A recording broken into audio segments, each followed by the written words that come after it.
Assalomu alaykum. Men Qobilova Isoza. Bugun maktabgacha ishlar bolalarni atrof olam ekologik tarbiyalash metodikasi mavzusida sizlar bilan tayyorlagan slaydimni tanishtirib chiqaman. Bunda birinchi bo'lib 3 darajadan iborat bo'lib, rejamizda quyidagilarni o'z ichiga oladi. Bular bolalarda ekologik ong va atrof tushunchasini rivojlantirish usullari, mahalliy va madaniy kontekstda ekologik tarbiyalash texnikalari va bolalar uchun ekologik ta'limda o'yin va faoliyatlardan foydalanish usullari.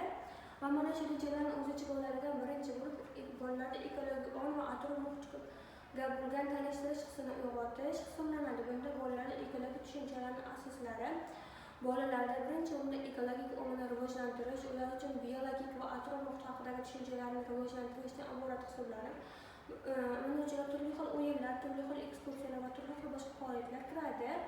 Va bunda madaniyat va turli xil mahalliy kontekstda mavjud bo'lgan ekskursiyalarni olib borish bolalar uchun juda muhim hisoblanadi. Va yana bolalarda tabiiy muhit bilan bevosita aloqalarni olib borishda yosh bolalar uchun atrofni tushunishi, tabiiy muhit bilan to'g'ridan-to'g'ri aloqalar muhim. Ular tabiatdagi o'zgarishlarni sezish va baholash imkoniyatini oshiradi.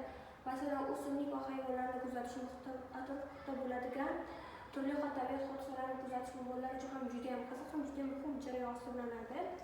Ya'ni bunda bolalarni ikki guruhga ajratilgan holatda, ya'ni kichik guruhlardan mavjud bo'lgan guruhlar tashkil etiladi va bunda bolalarda muhokama uchun savollar tashlanadi. Masalan, qanday tabiat hodisalari mavjud, qanday tabiat sayohatlari sizlar uchun juda qiziqarli hisoblanadi kabi savollar tashkil qilinadi. Yana bolalarda amaliy faoliyatlar, yosh bolalar uchun ekologik tarbiya amaliy faoliyatlar va o'yinlar orqali amalga oshiriladi. Va yana keyingi o'tadigan bo'lsak, bolalarda o'yinlarning ta'limdagi roli, ya'ni bunda asosan o'yinlar haqida bo'lib, o'yinlar bolalarda ekologik tushunchalarni mustahkamlashga yordam beradi. Chunki yosh bolalar, ya'ni maktabgacha bo'lgan bolalar bo'lganligi sababli ular uchun ko'proq o'yin faoliyati qiziq hisoblanib, bunda bolalarga o'yin faoliyatida turli xil tabiat hodisalarini yoki tabiatda bo'ladigan jarayonlarni va tabiatni asrash kabi tushunchalarni rivojlantirishimiz mumkin bo'ladi. Bunda atrof muhitda, ya'ni ekskursiyalar tashkil qilingan holatda, uzoqqa chiqmagan holatda, ya'ni bog'cha maydonchasida ekskursiyalarni tashkil qilib va mana shu ekskursiyalar jarayonida bolalarga o'rgatishimiz mumkin bo'ladi. Yana bolalarda mahalliy madaniyat an'analarga asoslangan ekologik tarbiya usullari mavjud bo'lib, bunda bolalarda mahalliy madaniyat va an'analarga asoslangan tarbiya yosh bolalarga atrof muhitni qadrlash va muhofaza qilish madaniyatini tushuntirishdan iborat bo'ladi. Yana bolalarda regional va milliy kontekstda ekologik ma'rifatni shakllantirish texnologiyalari. Bu texnologiya asosan 4 qismdan iborat bo'lib, hududiy, madaniy va regional va mahalliy resurslardan foydalangan holatda olib boriladi. Bunga qisqacha ta'rif berib o'tamiz. Masalan, mahalliy geografiya, ya'ni hududiy bo'lsa, bu ma'lum bir mahallada yoki ma'lum bir tumanda tashkil qilinadigan an'anaviy bilimlarni o'rganish hisoblanadi. Madaniy bo'lsa, bu bizning madaniy madaniyatimiz, urf-odatlarimiz bilan bog'liq bo'ladi.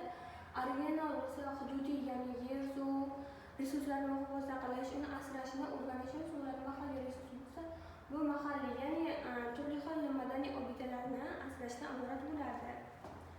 Yana bolalarda mahalliy tabiiy resurslar, madaniyat bilan bog'liq bo'lgan jarayonlar, amaliy faoliyatlar mavjud bo'lib, bunda mahalliy resurslarni tanitish orqali bolalarda tabiatga bo'lgan munosabat va tushunishni rivojlantirishimiz mumkin bo'ladi.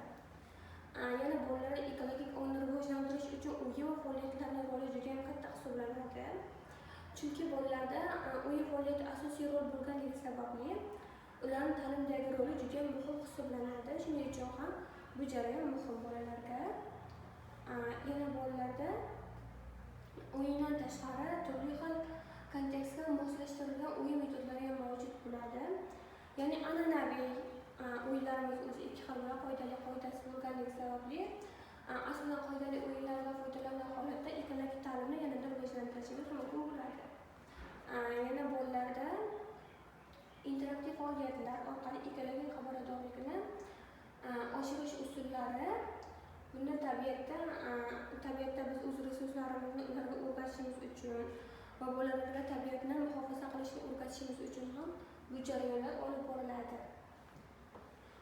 Yana bolalarga xulosa qilib aytadigan bo'lsak, ularda ekologik ongni rivojlantirish uchun asosan biz turli xil usullardan foydalanishimiz va bu maktabgacha yoshdagi bolalar bo'lganligi uchun ham ularga ko'proq e'tibor qaratadigan narsamiz bu o'yin faoliyati hisoblanadi va bolalar uchun juda ham qiziqarli va samarali usul hisoblanib bolalarga o'ta qo'llarli bo'lishi mumkin bo'ladi.